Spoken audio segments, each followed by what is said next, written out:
Bienvenidos chicos a esta nueva sesión, nuestra sesión 12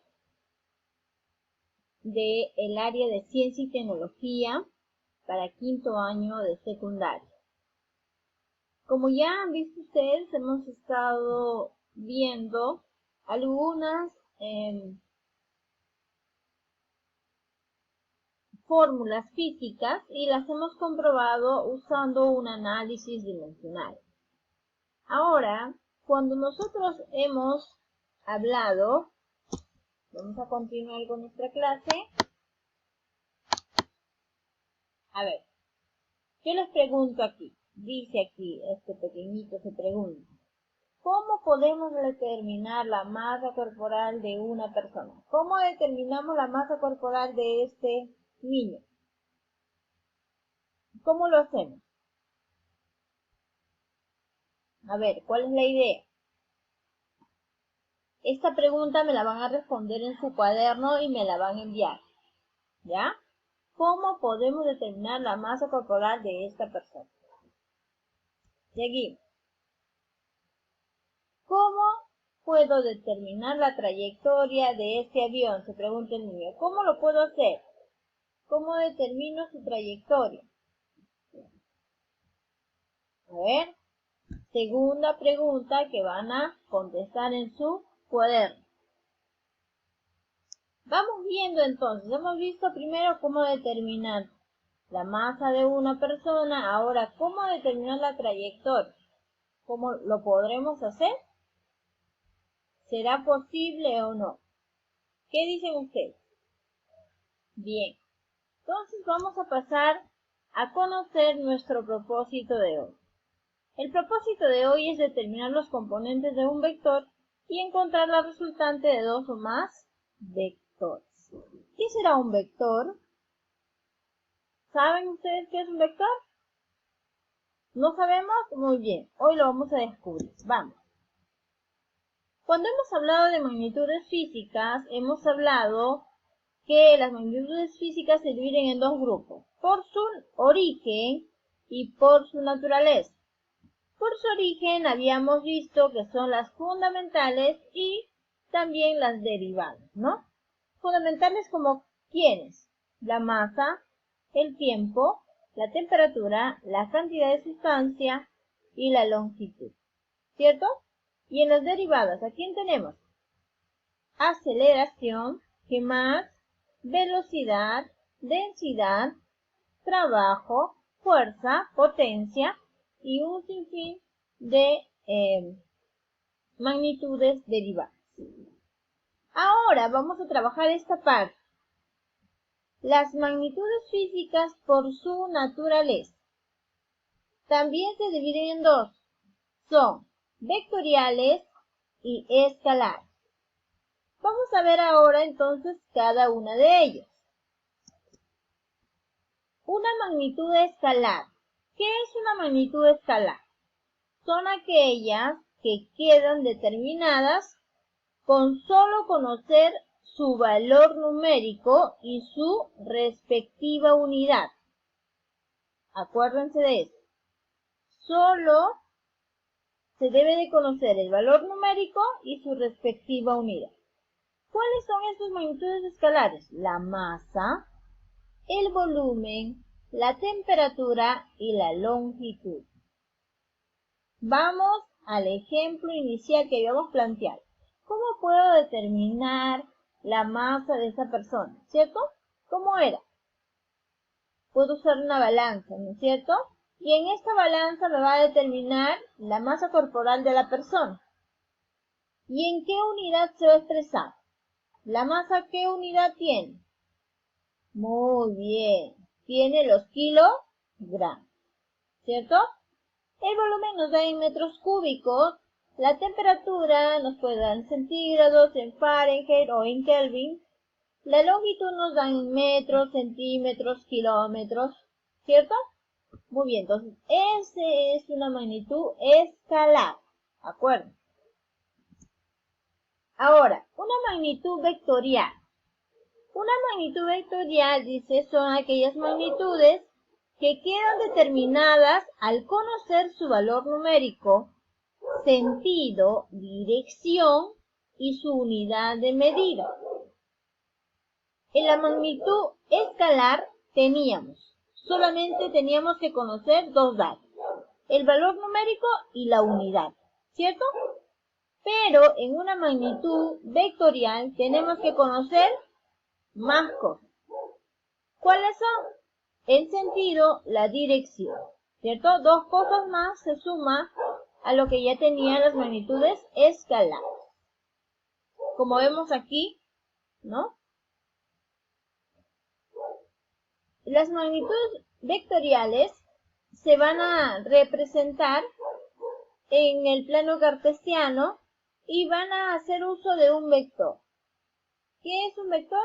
Es esta línea, ¿no? Es un conjunto de puntos que va a formar una línea, va a graficarnos nuestra dirección. ¿Ya? Muy bien, seguimos.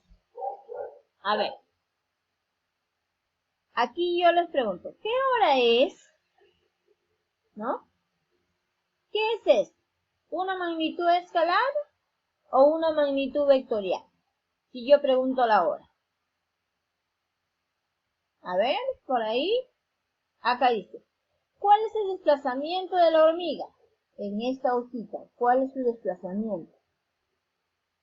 Tengo que saber en qué dirección, en qué sentido, hasta dónde y desde dónde, ¿cierto? Si yo hago la pregunta abierta, ¿cuál es el desplazamiento de la hormiga? Yo tengo que decir hacia la derecha o hacia la izquierda, del inicio de la hoja hasta el final de la hoja, pero tengo que determinar una posición más exacta, tengo que dar datos más precisos, ¿cierto? Entonces vamos a decir que el que yo pida la hora es una magnitud escalar y el que yo determine el desplazamiento de esta hormiga, estoy realizando una magnitud vectorial. Porque para realizar o para estudiar el desplazamiento de esta hormiga, necesariamente tengo que saber hacia dónde se dirige, de dónde a dónde, ¿no? De qué lugar a qué lugar se desplaza, tengo que conocer. ¿Ya? Muy bien. Ahora, habíamos dicho que la magnitud vectorial va a describir vectores. ¿Y qué es un vector? Un vector es un elemento matemático representado por un segmento orientado que nos permite representar gráficamente a una magnitud vectorial. Ahora, un vector se clasifica de 5 maneras. Colineales que están en la misma línea, ¿ya? Puede ir en contra también, pero están en la misma línea. Colineales. Concurrentes. ¿Por qué? Porque van a partir de un solo punto. Concurrentes porque vienen de un solo punto.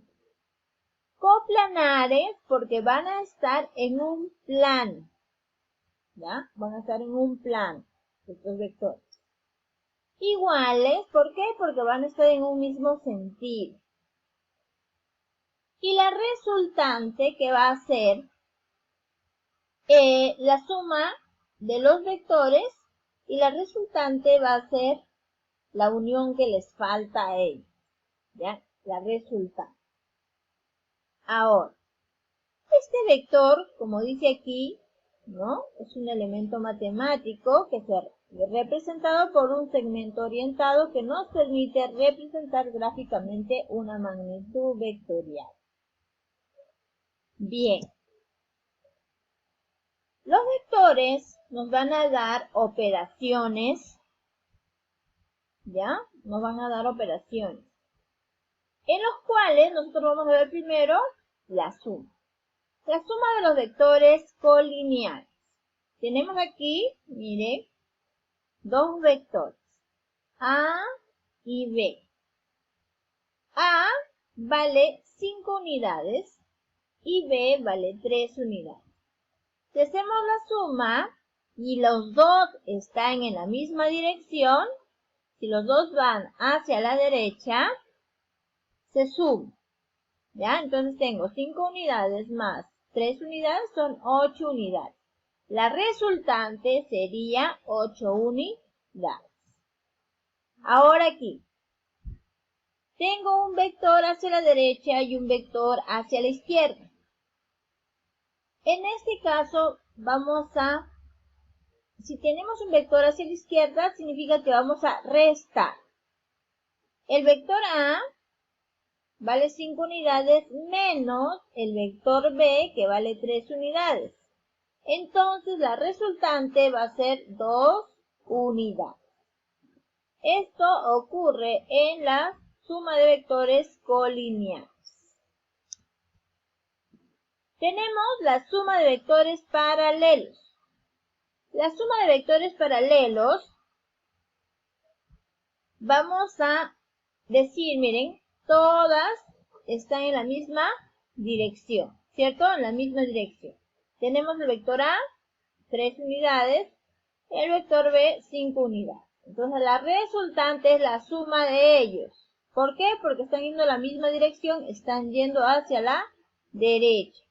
Tenemos que la resultante es igual a 8 unidades.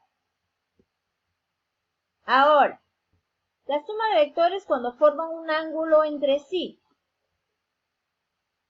El primer método es el método del paralelogramo. El método del paralelogramo es un vector, ¿no? Dos vectores, dice que forman un ángulo, ¿ya? Un ángulo. Y el método del paralelogramo tiene la siguiente fórmula. La resultante va a ser igual a la raíz cuadrada de a al cuadrado más b al cuadrado más 2 veces a por b por coseno de θ. ¿Ya? Para saber manejar esta formulita vamos a hacer un recordatorio. Las razones trigonométricas. ¿Cuáles son las razones trigonométricas? El seno, el coseno, la tangente, cotangente, secante y cosecante. Pero vamos aquí, les he puesto las tres principales, las que vamos a usar. Vamos a recordar entonces qué es un cateto opuesto, qué es un cateto adyacente y qué es una hipotenusa. Si el ángulo de 90 grados está, es esta señal de aquí, ¿no? Vamos a tener que el cateto opuesto, el cateto adyacente y la que está al frente va a ser su hipotenusa. Con respecto a este ángulo, yo tengo que el que está al frente es el cateto opuesto, el cateto adyacente y el vector más grande va a ser la hipotenusa. Entonces, el seno es igual al cateto opuesto sobre hipotenusa, el seno. El coseno es cateto adyacente sobre hipotenusa. La tangente es igual a cateto opuesto sobre el cateto adyacente. Aquí hay un memo técnico para que no se olviden, ¿no? ¿Ya? Socato. ¿Ya? Socato, cateto acá abajo. ¿Ya? Tenemos seno, coseno y tangente. Muy bien. ¿Cómo funciona esto? Ahora lo vamos a ver. Miren. El método del paralelogramo quiere decir que yo voy a graficar con puntos suspensivos un paralelogramo, ¿no? En el plano, ¿ya? Entonces tengo aquí el vector azul, vector A, y el vector moradito, que es el vector B. Voy a graficar, ¿no? Con puntos suspensivos